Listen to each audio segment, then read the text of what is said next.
आइए साखी श्रवण करते हैं नामदेव जी का बैगारी बनना। भगवान के चमत्कार बड़े अनोखे और आश्चर्यजनक होते हैं। वह प्रभु अनेकों बार अद्भुत ही खेल करता है। हे भक्तजनों, सुनो। श्री नामदेव जी जब तीर्थों की यात्रा कर रहे थे तो एक ऐसे शहर जा निकले जहां पठानों का राज था। पठान हाकिम होने के कारण बड़े अभिमानी थे। वह जिस हिंदू को देखते उसी को बैगारी बना लेते थे। उनको ना किसी का भय और ना डर, वह ऐसे ही थे। नामदेव जी अपने मन की मस्ती में अकेले ही एक तरफ को चल पड़े। संत मंडली से बिछुड़ गए। बाजार में जा रहे थे तो एक पठान मिला। वह अहंकारी पठान था। उसने मिलते ही बड़े रोब से कहा, यह भार उठाकर ले चलो, ऐसे ही घूमते फिर रहे हो। नामदेव जी ने कोई उत्तर ना दिया। उन्होंने भार सिर पर उठा लिया और चल पड़े। आगे आगे पठान चलता जा रहा था तथा पीछे पीछे नामदेव जी। नामदेव जी को ऐसा प्रतीत हुआ जैसे उनको भार उठवाने वाला पठान नहीं था बल्कि उनका बिठूल था। वह अपने इस बिठूल का यश करने लग पड़े। उन्होंने इस तरह उच्चारण किया, हल्ले यारा खुशखबरी, बल बल जाऊं हाँ बल बल जाऊं, नेकी तेरी बिकारी, आले तेरा नाव रहाओ। कुजा आमद कुजा रफ्ती, कुजा में रवि, द्वारिका नगरी रास भुगोई, खूब तेरी पगरी मीठे तेरे बोल, द्वारका नगरी काहे के मगौल, चंदी हजार आलम एकल खाना, हम चीनी पातशाह सांभले वरना, अस्पत गजपत नरह नरेंद्र, नामे के स्वामी मीर मुकंद। भाव है, हे मित्र, हे सज्जन, अपनी प्रसन्नता की सूचना दो। खुश हो? मैं तुम पर कुर्बान जाता हूँ। तुम्हारी बगार बहुत अच्छी है। तुम्हारा नाम बहुत बड़ा है। पूजा आमदन कहाँ से आए? पूजा रफ्ती कहाँ गया था? पूजा मेरवी कहाँ चला है?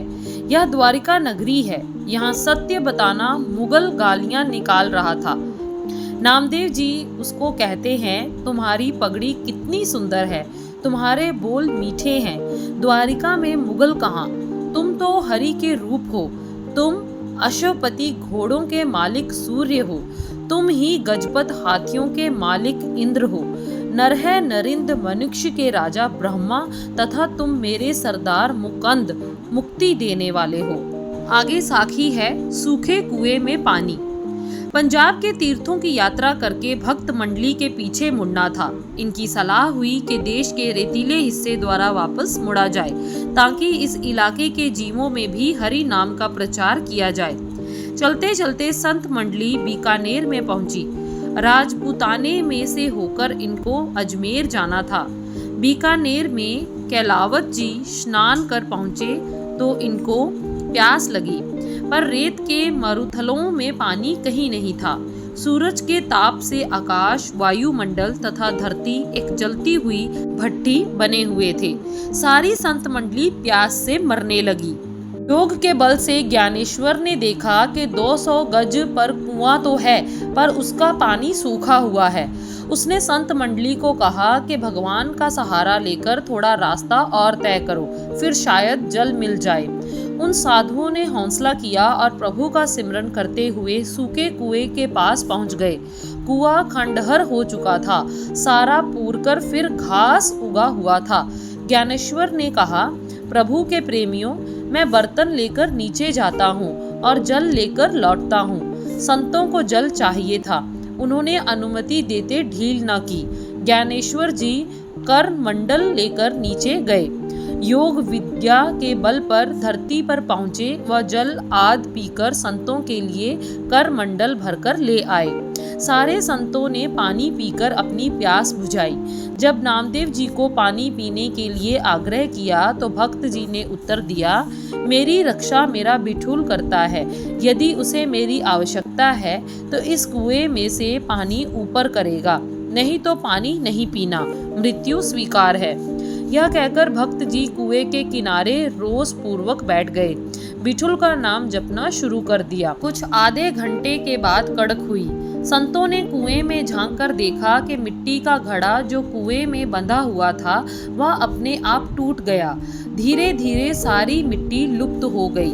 कुएं में से शुद्ध और शीतल जल देखकर सभी ने खुशी मनाई तथा प्रसन्न होकर नामदेव जी को आवाजें दी। उनकी आवाजें सुनकर नामदेव जी ने कहा, मेरे बिठुल ने जल भेज दिया, मेरी विनती उन्होंने सुन ली। उठे तथा करमंडल द्वारा शीतल जल बाहर निकालकर पिया। ऐसी शक्ति और भक्ति देखकर सारी संत मंडली नामदेव जी के चरणों में झुक गई तथा नामदेव जी स्वयं यूं प्रभु का यशगान करने लगे।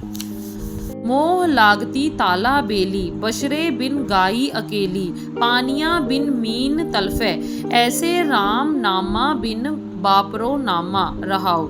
जैसे गाई का बादशाह शूटला, थन चौकता माखन घूटला, नामदेव नारायण पाइया, गुर भेदत अलख लखाइया। जैसे बिखे हेत पर नारी, ऐसे नामे प्रीति मुरारी।